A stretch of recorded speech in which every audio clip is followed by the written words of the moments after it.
There are some things in the sports card market that just plain don't make sense, and you're not going to convince me otherwise. I've got 5 examples to prove it to you with the data.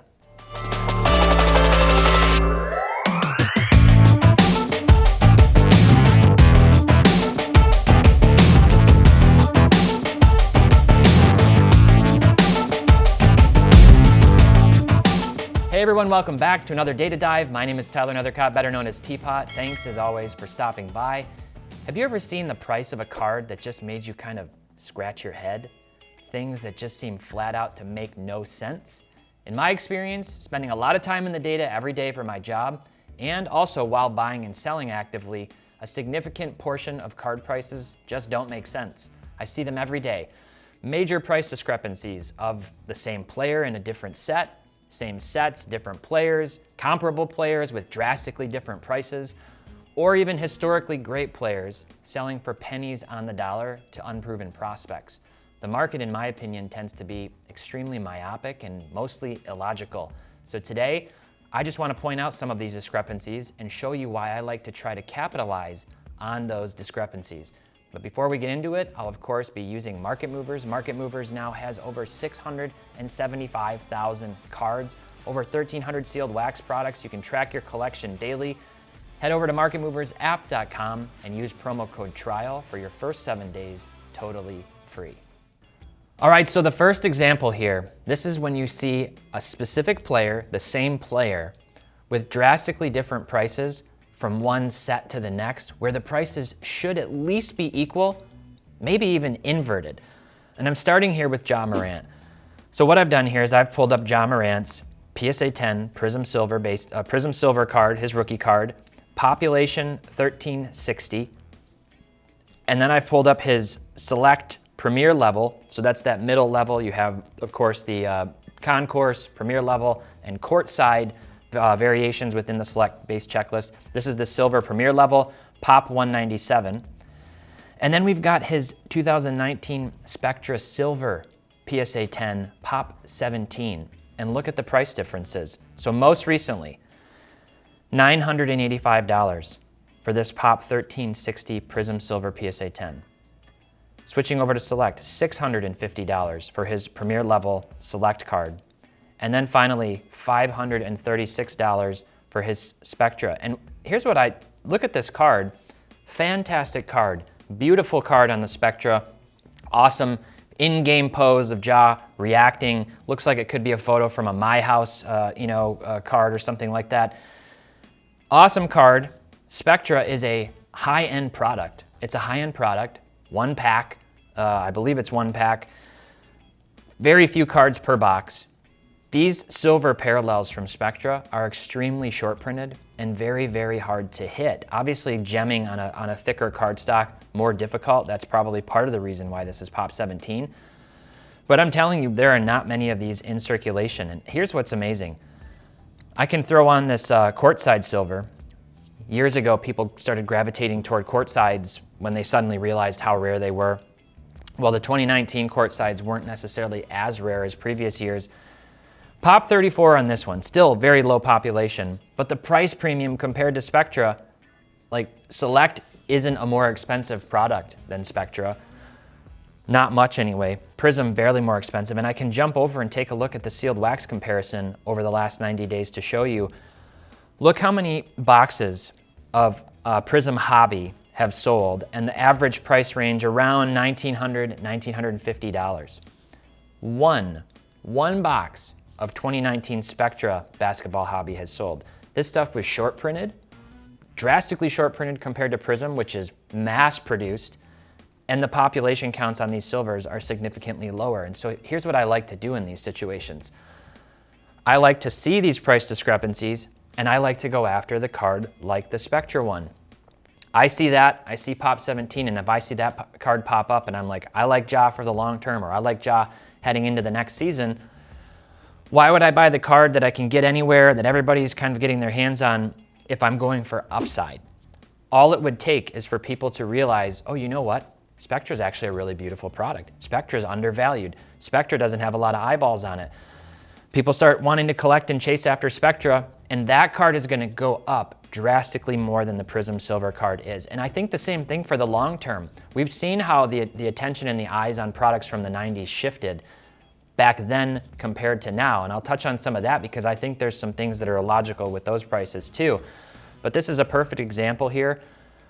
I think this Spectra card, if you're going after jaw, makes a lot more sense than going after the Prism Silver, which is, you know, almost twice as much for a card that is mass produced relative to the Spectra. So that's the first situation.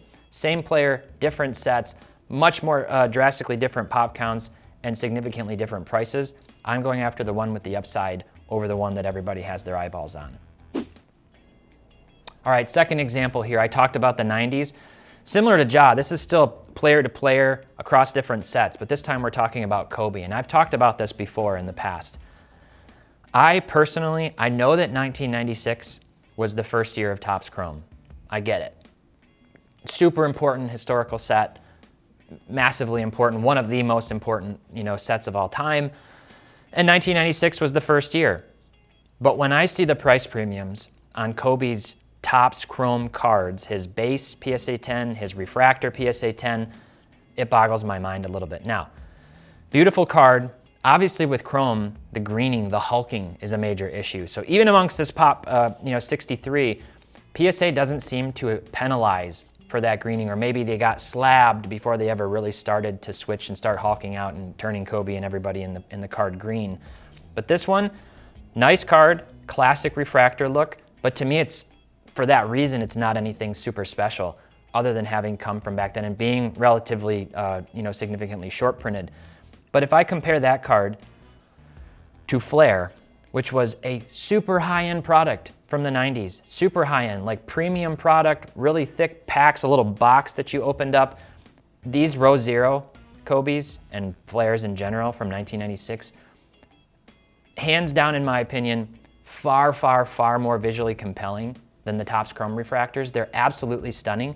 This one, Pop 68, so relatively similar population. $10,000 or $156,000. $10,000 or $156,000.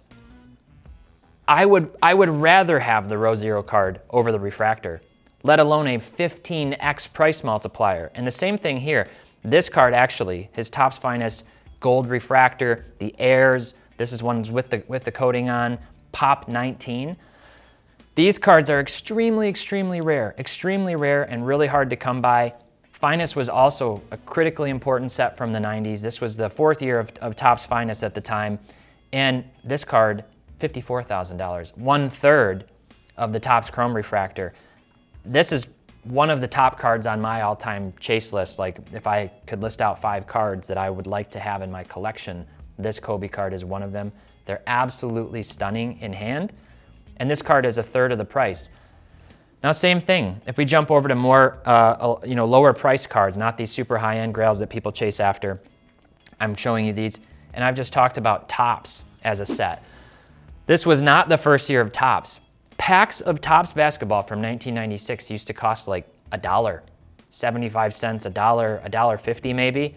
That was literally the entry-level product. The only one that was really cheaper than that was like collector's choice. And you've got this Topps card, apparently because it's sort of anchored to Chrome, people think that it's really, really valuable and important.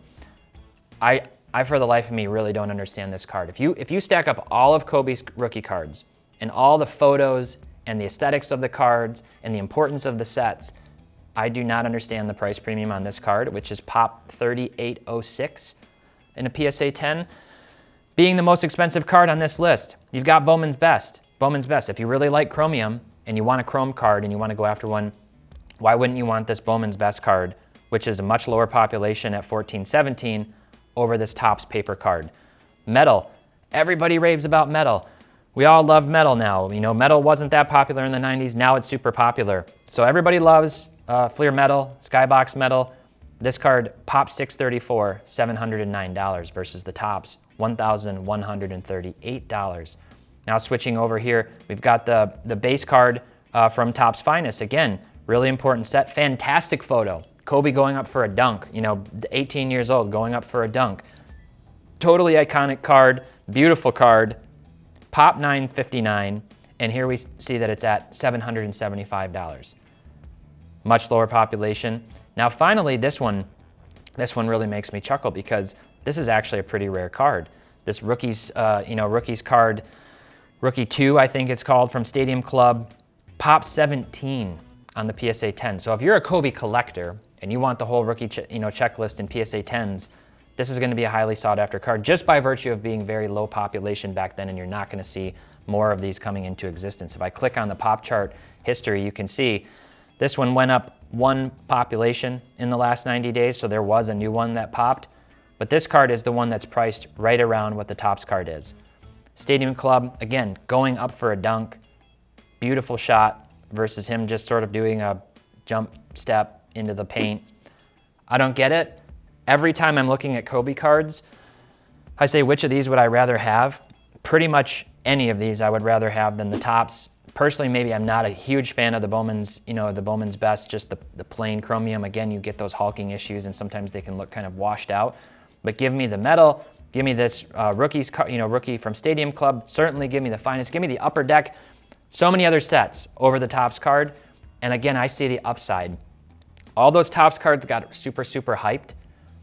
Maybe that won't ever change, but I don't see the price separation happening now that we're 30 years removed from these cards, that suddenly the Topps is gonna outpace metal or finest, for example. So another example here where I would go for the ones that aren't the mainstream card, because I think that they have a lot more upside.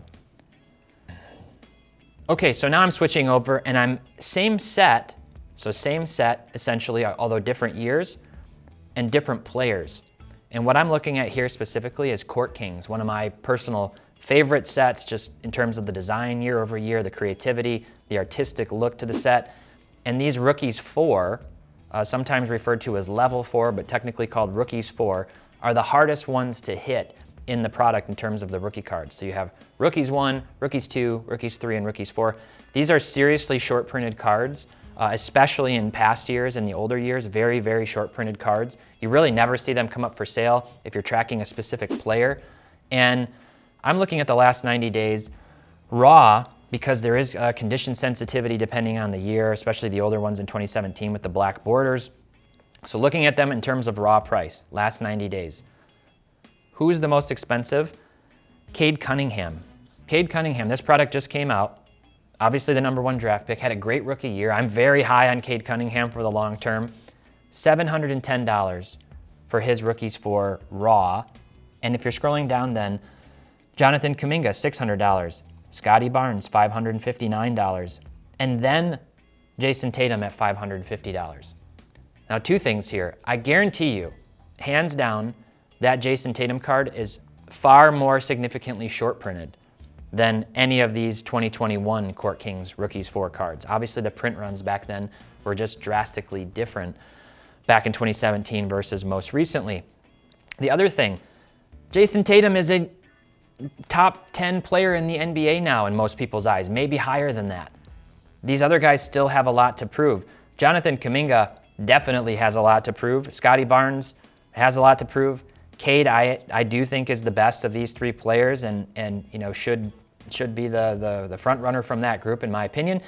But Tatum is proven. He's really good. He's an established player. He took his team with Jaylen Brown to the finals this year and put up a valiant effort against the Warriors.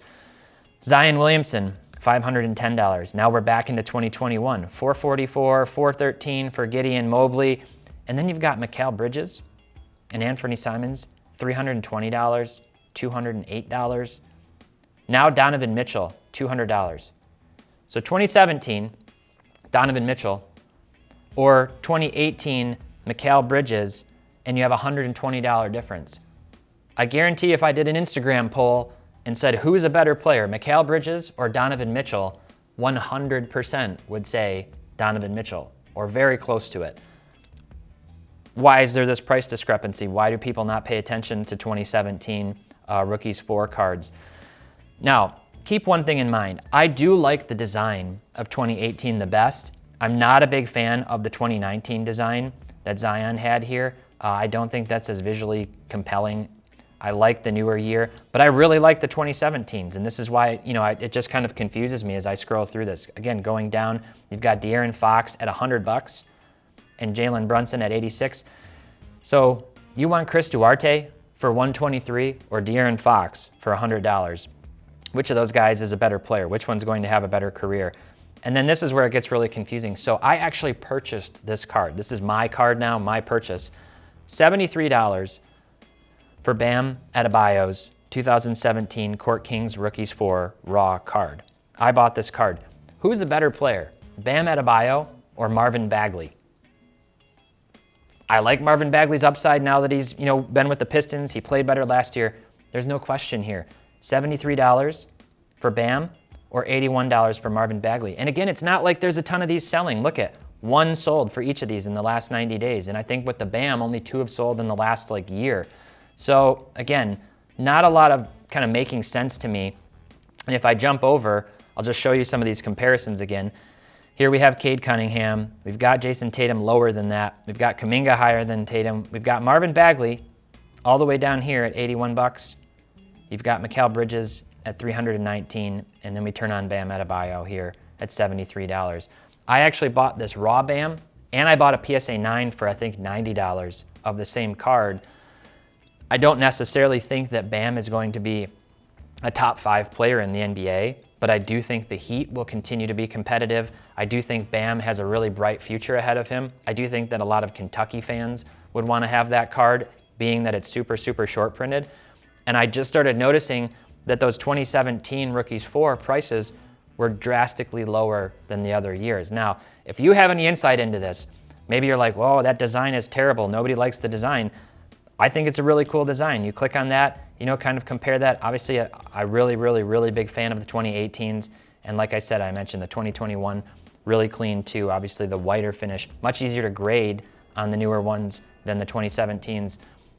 Help me understand this. I felt really good about those purchases. I like the upside on 2017 Rookies 4 relative to the rest of the market. So this is another example. Same set, different players or different years within the set and the same variation. Look for these opportunities and try to play the upside.